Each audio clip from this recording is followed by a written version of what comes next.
Variable separable form మీద ఒక problem చూద్దాం. సో ఇది మనకి ఇంజనీరింగ్ మ్యాథమెటిక్స్ అంటే బీటెక్లో వస్తూ ఉంటుంది అండ్ డిప్లొమాలో కూడా. So dy/dx plus square root of 1 + y² by square root of 1 + x² అన్నాడు.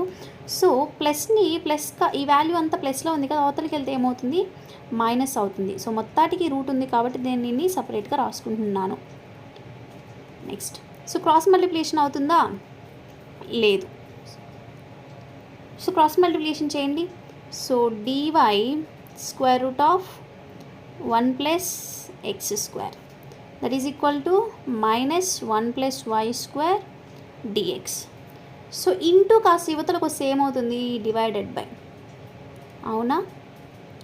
సో dy, సో ఇక్కడున్నది అవతలకి వెళ్ళాలంటే డివైడెడ్ అవుతుంది. సో నెక్స్ట్ ఏం చేయాలంటే మనం ఇలా అంటే వై పార్ట్స్ అని ఒక పక్క, ఎక్స్ పార్ట్స్ అని ఒక పక్క రాసుకోవాలి. అది మనకి వేరియబుల్ సెపరబుల్. సో వేరియబుల్ అంటే ఎక్స్ వై అనే వేరియబుల్స్ని సపరేట్ చేయాలి. సో అదే ఈ యొక్క మెథడ్ది. సో తర్వాత సపరేట్ చేసిన తర్వాత ఇంటిగ్రేషన్ అప్లై చేయాలి. సో మైనస్ ఉంది కదా,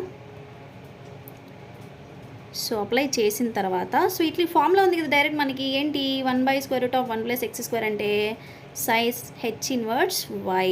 సో ఇది sin h−1 x. సో ఇది ఇండెఫినెట్ ఇంటిగ్రేషన్ కాబట్టి సి అనే ఒక ఇంటిగ్రేషన్ కాన్స్టెంట్ని యూజ్ చేస్తాం. సో ఇలా మనం ఈజీగా ఎక్స్ని వైని సపరేట్ చేసుకొని ఆన్సర్ని క్యాలిక్యులేట్ చేయొచ్చు.